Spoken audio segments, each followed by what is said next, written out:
Well, the unique thing about the Outback is the extremes in weather, extremes in distance, extremes in culture. There's just everywhere you go, there's just extremes, and it creates this extreme personality to have to deal with it. And that's the beauty about the place. It's the character building of the Outback is just sensational. I love it. So a good diversity of work and different types of work, which is very unique to Central Australia due to our Indigenous population. Aaron, we can't leave you, mate. You're too drunk. You might fall over and hit your head. Let's have a bit of a go here. Rightio. So Sarah's got a bit of a chest infection and she's got a productive cough that's green. We have extremes in temperatures, you know, where there are days that we are on the tarmac even here at the Alice Springs Airport, and it's like someone's opened a fan-forced oven door. We have to close the door because we've got to protect the patient. It is intensely hot, intensely hot. I've never felt heat like I felt heat here in the Outback. Incredible. And on the reverse side of things, we can be working at 2 or 3 or 4, or just before the sun pops up is when it gets really, really cold. Freezing. Absolutely freezing, and you've got jackets on, you've got beanies on, and you've got to go and extricate a patient who's maybe inebriated sometime through the night, fallen over and, you know, stayed there, you know, and they're frozen, you know, and so you deal with hypothermic cases, you know, and you deal with heat exhaustion. So it desiccates all the time, does it? Yeah. The challenges here we face are unique, you know, distances we travel. Once we leave town, it's just us, it's just you and your partner, and the enormous distances in between, no matter how sick, how unwell they are, that you've got no help basically. A lot of tourists, they're not prepared for the distances. They're not used to like fatigue management, so instead of just driving like 20 kilometres, they'll be driving about 400 kilometres. Yeah, and they're not used to it, as well as they get flat tyres and they seem to overcorrect the steering and hit the dirt, and then they roll that way. Or sometimes they hit horses or cows or even camels. Yeah, so it doesn't end up going too well for them. I quite like the distances because you get to see all the scenery, and the scenery is beautiful. So on the way you're quite relaxed and you're enjoying the view and the countryside and the animals that you come across. And then, yeah, so when we actually get the patient, you might have more time with them. So it's good that you have that time sometimes because you can build rapport. Yeah, it's quite good, except when they're in a critical stage, yeah, an hour can feel like a lifetime, really. Yeah, and you wish you'd get there quicker. Because there were so many rollovers, they thought changing the speed limit to 130 max would decrease the rollovers, but it never did.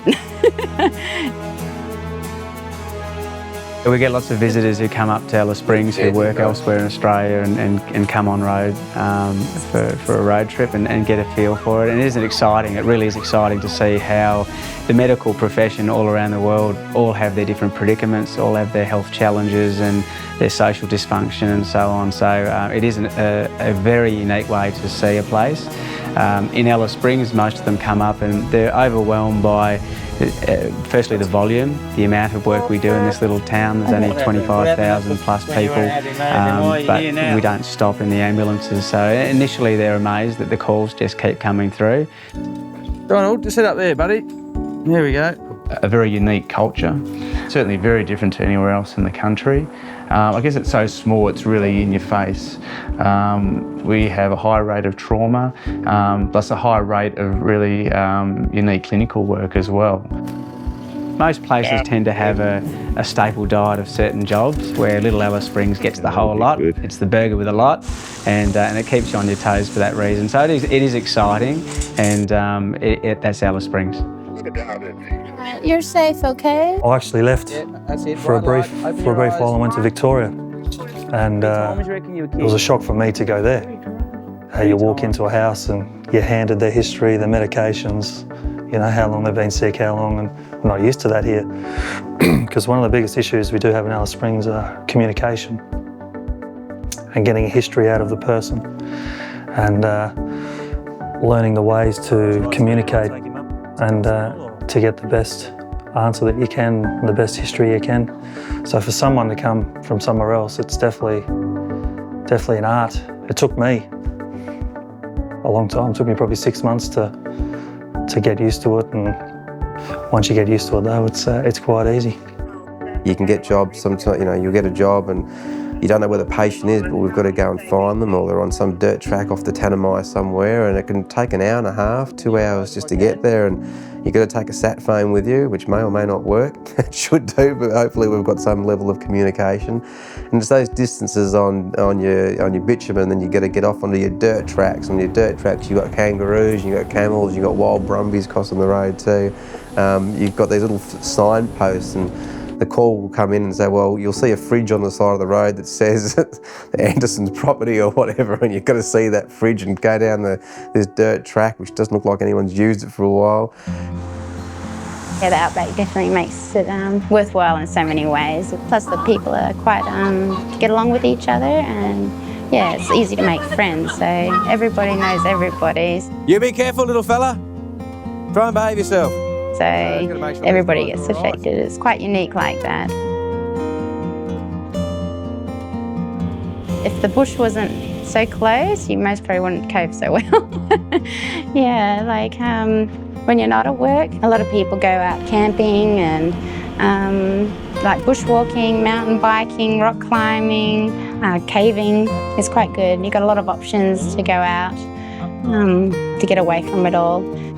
Within like 10 minutes of being out of the town, you're instantly in peace and quiet. There's no one else around. It's just an amazing place, you know. It's the magic of the place is the unknown and the journey that you go through, and it's the extremes which do that. You know, it pushes you to the limits, but that's where your character is built.